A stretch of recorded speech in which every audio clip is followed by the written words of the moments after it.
possa ser a igreja, amém? Amém. Amém? Amém. Permaneçam em pé, porque quando vocês sentam, vocês estão fechando a boca para antes da glória, então vão ficar em pé. E se no meio da pregação para antes da glória, eu vou ficar de pé a pregação inteira até acabar. Amém? Glória a Deus. Você vai ficar de pé hoje, de castigo em nome de Jesus. Abra comigo sua Bíblia no livro do Gênesis, no capítulo de número 12. Livro do Gênesis, capítulo de número 12. Nós vamos ler a partir do verso de número 10. É uma leitura um pouquinho longa, um pouquinho extensa, mas foi o que Deus colocou no meu coração nessa noite. Livro do Gênesis, capítulo de número 12, a partir do verso 10. Posso contar com vocês? Manda. Aí. Diz assim o texto: Abraão desce ao Egito, e havia fome naquela terra. E desceu Abrão ao Egito para peregrinar ali, porquanto a fome era grande na terra. E aconteceu que, chegando ele para entrar no Egito, disse a Sarai, sua mulher: Ora, bem sei que és mulher formosa à vista, e será que quando os egípcios te virem, dirão: Esta é a sua mulher, e matar-me-ão a mim, e a ti guardarão em vida. Dize, peço-te, que és minha irmã, para que me vá bem por tua causa, e que viva a minha alma por amor de ti. E aconteceu que, entrando Abrão no Egito, viram os egípcios a mulher que era muito formosa, e viram aos príncipes de Faraó, e gabaram-na diante de Faraó. E foi a mulher tomada para a casa de Faraó, e fez bem a Abrão por amor dela, e ele teve ovelhas, e vacas, e jumentos, e servos, e servas. Repita comigo: servos e servas, servos e servas. Amém. E jumentas e camelos.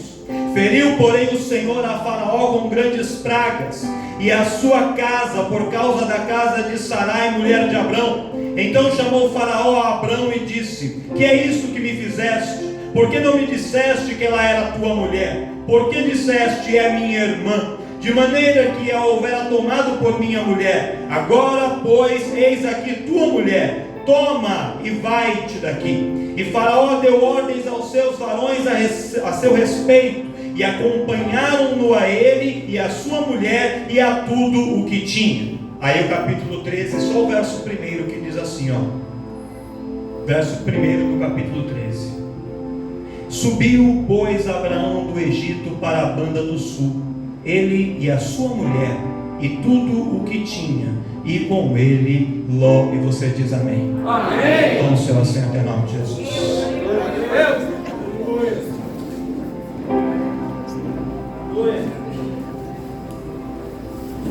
Aleluia, Jesus. Aleluia. Glória a Deus. Quem crê que Deus nos ama e quer a gente pertinho dele o tempo todo? Nós temos que nos alegrar em estar na presença de Deus, mas você pode ter certeza que a alegria maior é dele por estar conosco, porque ele nos ama de uma maneira que não é possível descrever com palavras. E todas as vezes que nós nos afastamos dele, o coração do Senhor se entristece. Deus não fica com raiva, Deus não fica irritadinho, chateadinho, Deus fica triste quando nós nos afastamos dele. E esse amor de Deus é tão grande, ele quer tanto a gente perto dele, que ele tem, já no culto do domingo passado, falado sobre coisas, situações que muitas vezes nos levam a se afastar da presença dele, e coisas que a gente tem que resolver lá do passado, lá de trás. Às vezes ele nos faz voltar um pouquinho, para que a gente possa resolver as coisas do passado e seguir o caminho de vida e de vitória. Aí quando chegou na quinta-feira, Deus usou a vitória missionária Catiane ministrando aqui neste lugar, e a palavra que ela ministrou confirmou, porque eu já tinha colocado esse texto no meu coração, pastor, e eu estava relutando com o Senhor. Por quê? Porque geralmente no culto de ceia, a gente dá uma palavra sobre Jesus, sobre a crucificação, sobre a mesa, sobre o pão, e geralmente são esses símbolos da ceia, mas o Senhor tinha me colocado esse texto e eu estava relutando com o Senhor. E aí o ponto do que a missionária Catiane ministrou na quinta, confirmou essa palavra ao meu coração. E eu entendi, irmãos, porque eu não sabia quem estaria aqui no culto hoje. A gente não sabe quem vai vir, mas o Senhor sabia que você estaria aqui nesta noite. E tem uma palavra que Ele quer enviar ao teu coração. E talvez essa palavra já vai fazer sentido para você agora. Talvez para você vai ouvir e falar assim: pastor, mas essa palavra para mim não está fazendo sentido agora. Mas eu vou te dizer, guarda ela no teu coração, porque Deus te conhece o teu passado, o teu presente, e sabe o que vai acontecer no teu futuro. Ele já está te alertando, Ele já está te orientando, e Ele já está direcionando a sua vida. Quem tem o Deus nos direciona nos nossos passos. Então olha só, a história de Abrão é muito conhecida. Abrão, ele tem o título de pai da fé. Ele está na galeria dos heróis da fé e das grandes personalidades da palavra de Deus, como um dos maiores. Ele é o precursor da religião judaica, que depois deu origem ao cristianismo e a todo o povo de Deus. Ele é a raiz da descendência de todos os filhos de Deus. E este Abrão, eu não vou entrar no detalhe da história dele, porque não é o objetivo da nossa pregação e porque o relógio, ele não nos espera. Mas todos nós sabemos que ele morava em Ur dos Caldeus, junto ali com o seu pai, com a sua família, uma terra idólatra, uma terra em que vários deuses eram adorados, em que havia um Deus que controlava o sol, um Deus que controlava a chuva, um Deus que eles oravam quando queriam uma plantação, um Deus que eles oravam quando queriam casar, vários deuses, um Deus para cada coisa. E um dia uma voz soa para Abraão e diz assim: Abraão, vocês acreditam aqui que há muitos deuses, mas eu quero te dizer, existe um só e um único Deus, e este Deus sou eu, e eu te chamo, Abraão, e te chamo para um desafio. Abraão, se você quiser me seguir, sai do meio da tua terra, da tua parentela, da casa do teu pai, e vai para um lugar que eu te mostrarei, e eu vou fazer de você o pai de uma grande nação, e abençoarei os que te abençoarem, e amaldiçoarei os que te amaldiçoarem, e em ti, Abraão, serão benditas todas as famílias da terra. Já pega na mão daquele crente calado que está aí do seu lado, pega na mão desse irmão quietinho aí do seu lado e fala assim: ó, por causa de Abraão, a sua família é abençoada, a sua família é bendita, a sua família é uma bênção, a sua família.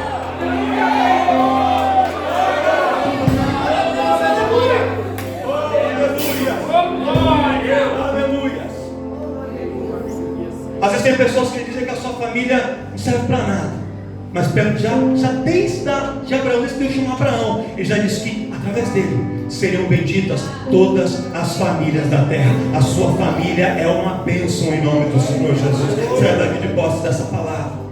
E Abraão então sai, e ele faz uma peregrinação que alguns estudiosos estimam que ele percorreu cerca de 2.000 quilômetros. Sai de Ur dos Caldeus, vai até Arã, e ele desce, estabelece ali entre Betel e Ai, constrói um altar para o Senhor, sacrifica ali o Senhor, faz aliança com Deus, e ele começa a habitar ali. Mas passado um tempo, a fome assola aquela localidade, a terra de Canaã, onde Abraão estava com a sua família. E Abraão, sentindo o peso da fome, ele começa a se questionar. Quem aqui já se questionou sobre as coisas que estão acontecendo na sua vida? A gente pode se questionar: por que aconteceu esse acidente na minha vida? Não é? Por que a porta se fecha? Por que a enfermidade veio bater bem na minha porta? Por que bem com a minha mãe está acontecendo isso? Por que é que a crise veio só para o meu negócio? Por que só meu ministério parece que não anda? Abraão, quando a fome assolou a terra de Canaã, ele começa a se questionar. Flávio Josefo diz, no seu livro A História dos Hebreus, que o questionamento de Abraão foi tão grande que ele ouve dizer que no Egito a terra estava abundante, estava verdejante, havia muitas colheitas, e ele pensa assim: ora, se nos egípcios eles adoram outros deuses, e lá eles têm prosperidade, e eu que sirvo a esse Deus que se diz o Deus verdadeiro, e estou aqui padecendo fome, eu vou até lá, e eu vou contemplar, eu vou ver com os meus próprios olhos, eu vou ver a realidade, e eu vou ver se o Deus verdadeiro é o Deus que me chamou, ou é o Deus que está lá. E Abraão, nesse momento de questionamento, pressionado pela fome, ele desce até a terra do Egito. Só que Deus não havia mandado Abraão ir Ele foi porque ele quis.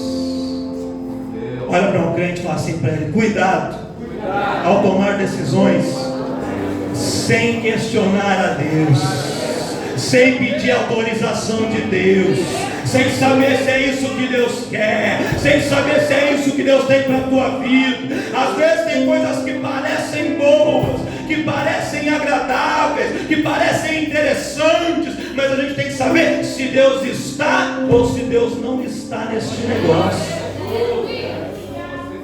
E ele vai. Aí quando ele chega no Egito, ele já sabendo um pouquinho da cultura dos egípcios, sabendo como a coisa funcionava lá, ele já arma uma estratégia ali com Sarai, na verdade a sua esposa. Ele fala assim: Sarai, nós somos meio-irmãos. O capítulo 20, versículo 12 ou 16, se me falha a memória, vai contar isso. Ele diz que Sara era filha do seu pai, mas não era filha da sua mãe. Então Abraão e Sarai eram meio-irmãos. E essa prática de se casar com irmãos, naquela época, era algo aceito. Então eles se casaram, ela era sua esposa e ao mesmo tempo sua meia-irmã. Então ele fala assim: olha, quando a gente chegar lá, você não conta para ninguém que você é minha esposa. Você não fala para ninguém que a gente é casado. Você apenas diz, se alguém te perguntar, que você é minha irmã. A gente não vai estar mentindo, a gente vai estar falando uma verdade, uma meia verdade, vamos estar omitindo uma outra parte da informação. Por que, Abraão? Ela pergunta. Fala: porque você é muito bonito. E quando os egípcios virem você, eles vão querer te ter como mulher. Só que se você for casada comigo, para ter você como mulher, eles vão me matar primeiro. Então, para que eles não me matem, você diz que você é minha irmã. Olha a história que começa a ser criada. Olha a confusão que começa a ser construída. Abraão estava no lugar onde Deus o colocou.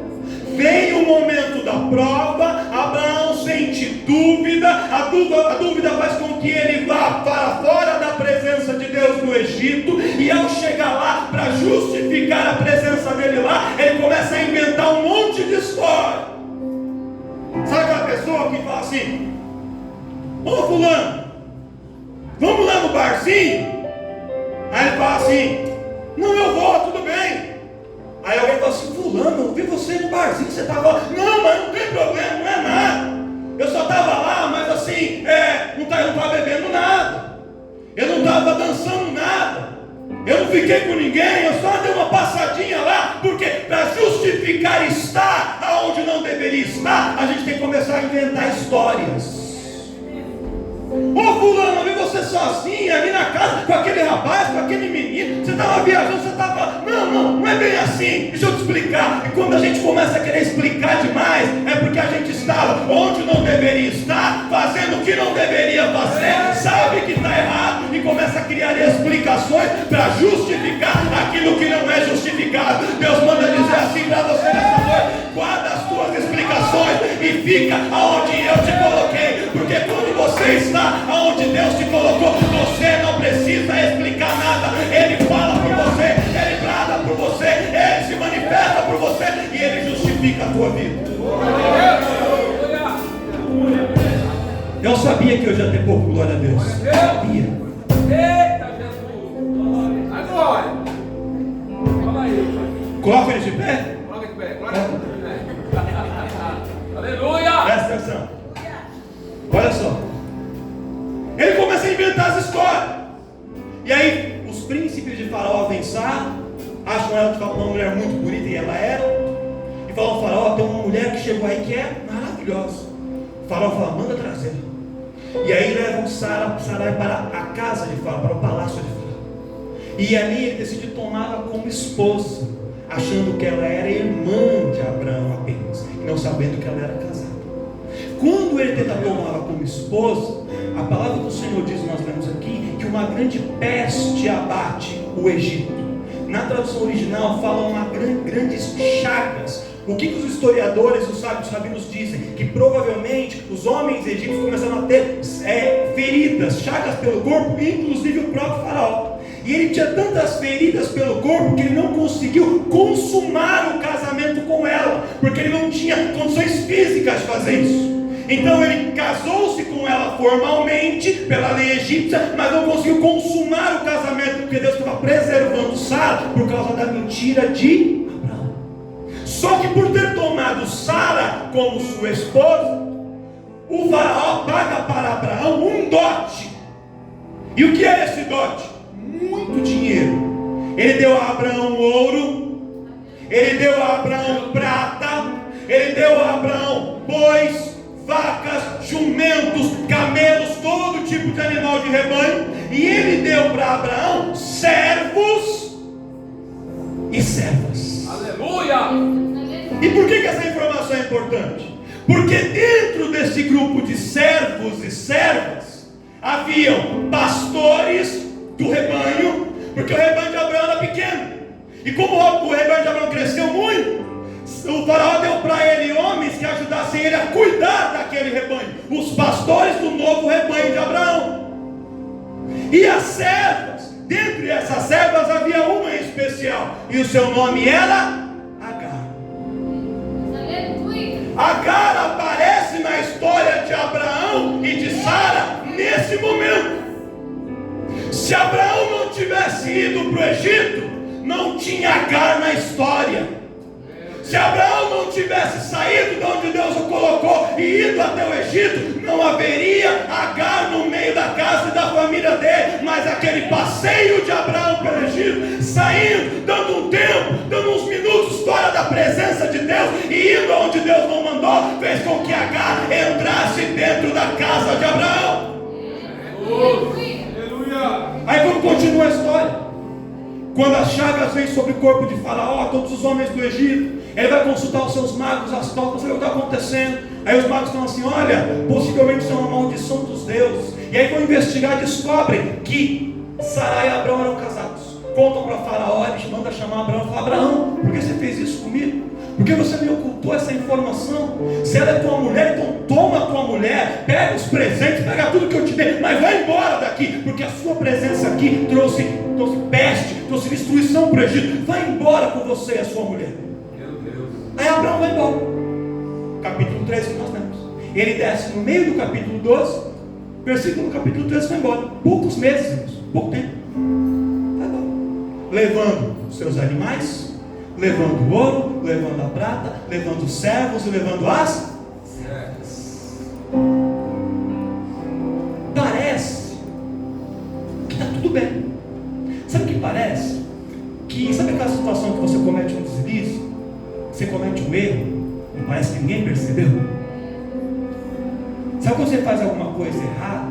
Aí você fala assim: nossa, errei aqui, meu Deus, meu chefe vai me chamar a atenção. Aí passa e parece que o chefe não viu. Aí você fala assim: escapei de boa.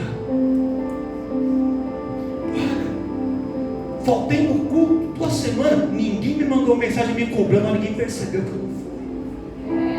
Escapei de boa. Olha, eu fui em tal lugar, fiz aquilo lá, mas ninguém me viu. Ninguém me viu entrar, ninguém me viu sair. O pastor não sabe, minha mãe não sabe, meu pai não sabe, o namorado não sabe, a esposa não sabe. Eu fiz, saí de boa, escapei, não aconteceu. Olha para o seu irmão e fala assim: você que pensa.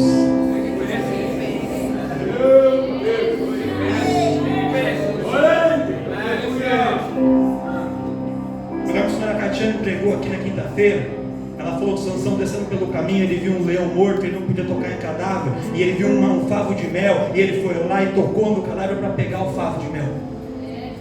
E ele come o mel. E quando ele come aquele mel, ele segue caminho, vai lá, cumpre o que ele queria fazer, parece que não tinha acontecido. Mas aquele mel foi como um veneno que intoxica Sansão, porque a partir daquilo, tudo começa a dar. Foi a mesma coisa aqui. Abraão desce, parece que Faraó não fez nada. Olha só, parece que ele desceu, escapou da fome e ainda saiu com dinheiro, com animais, com ouro, com prata, com servo. Parece que deu tudo certo. Parece que saí bem, deu tudo certo. Só que a história não terminou, a história continua. E é agora que eu começo a pregar para você. Aleluia! Porque os passeios que nós damos no Egito tem consequências. Olha para o seu irmão e fala assim: cuidado. Cuidado para ir para o Egito. Cuidado ao sair do lugar onde Deus te colocou.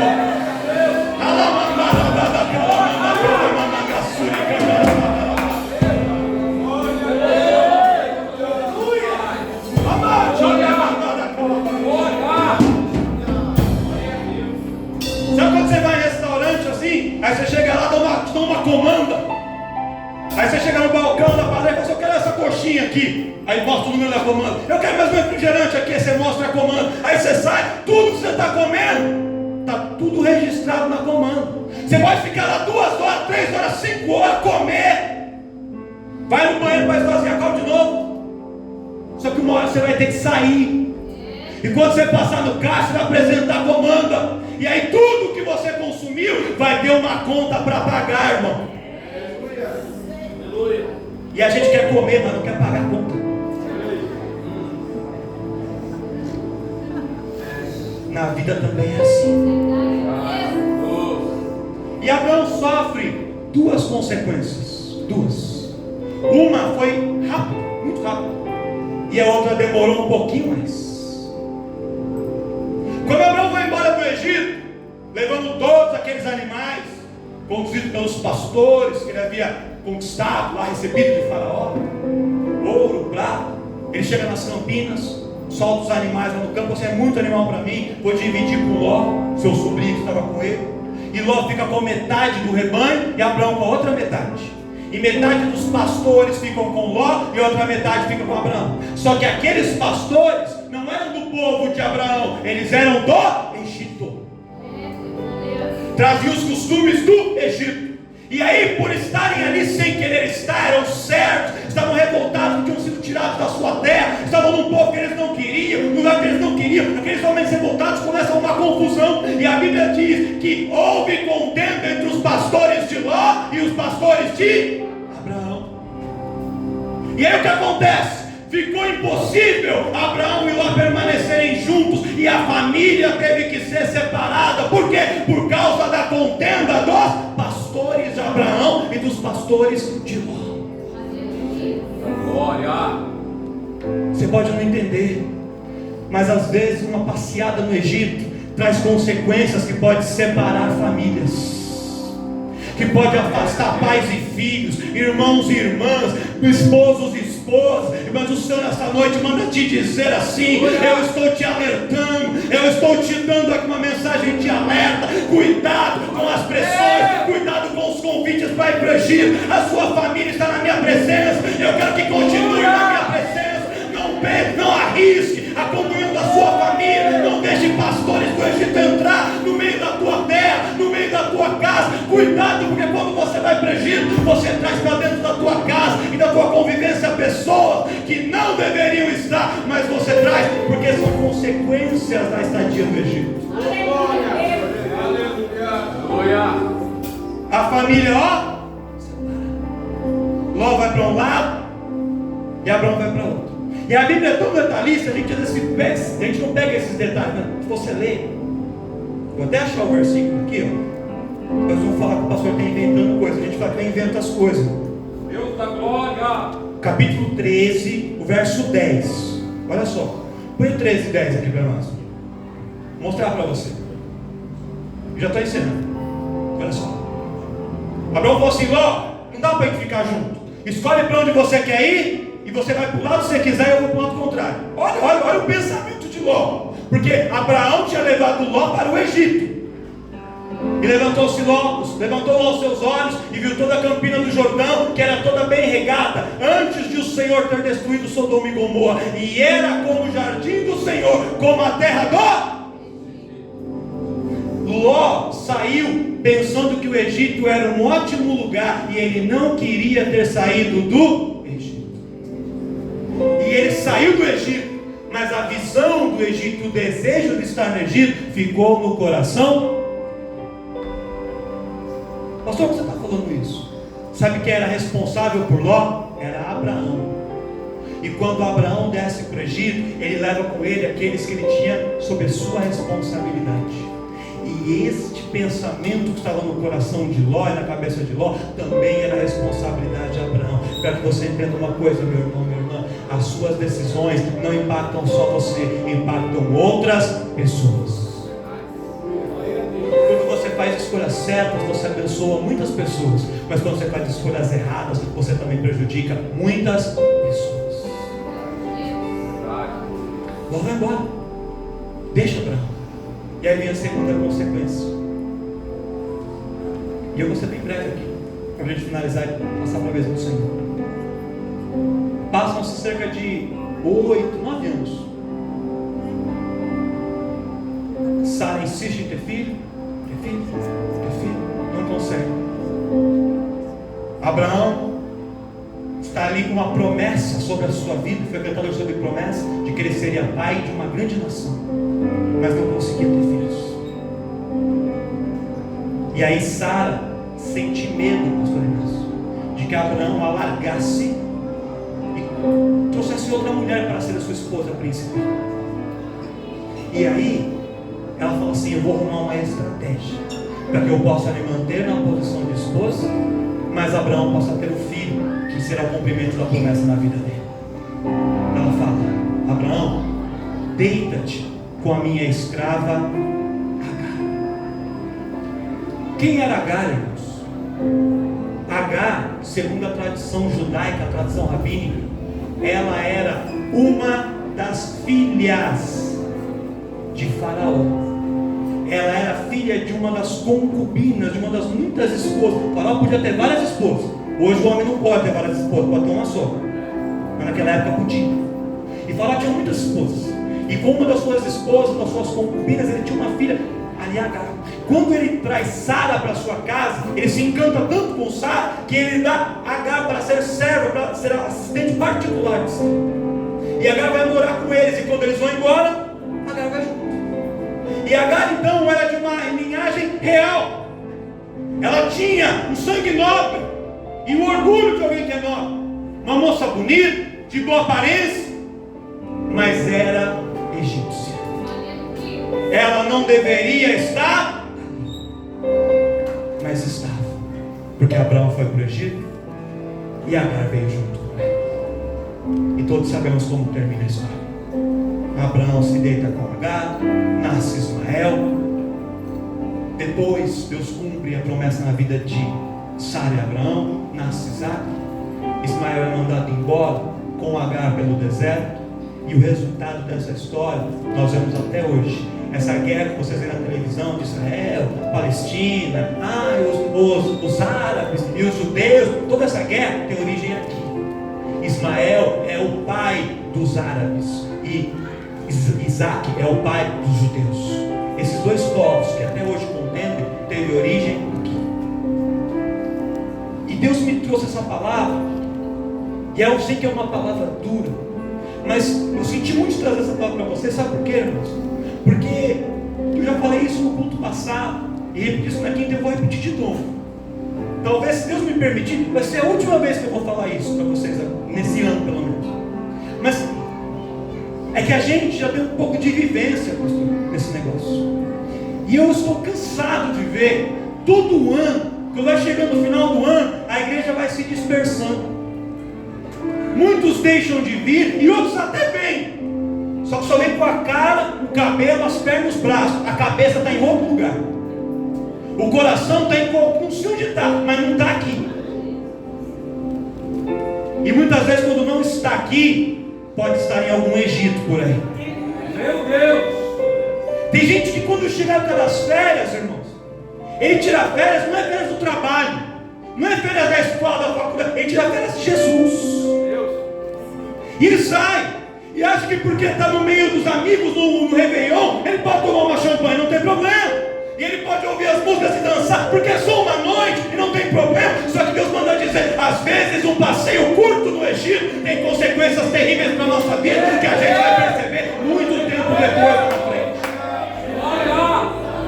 Às vezes é um momento que a gente afasta, é um momento que a gente esfria, é uma situação que a gente se questiona e fala, mas que não tem problema, é só um dia, é só um momento, não tem problema. E essa de não tem problema, essa de não custa nada, essa de não tem, Deus importa com isso? Deus manda dizer: eu me importo sim, eu te coloquei em Betel, e em Betel que eu quero que você fique, aonde está o altar, porque no Egito não há nada para a sua vida. O mundo vai te chamar para o Egito, o Faraó vai te oferecer presentes para o Egito, mas o Senhor manda dizer: não desça para o Egito, não vá para onde Deus não te mandou ir, permaneça no local aonde Ele te colocou, porque este é o lugar da bênção para a sua vida. Se coloca de pé. Obreiros, podem preparar a ceia.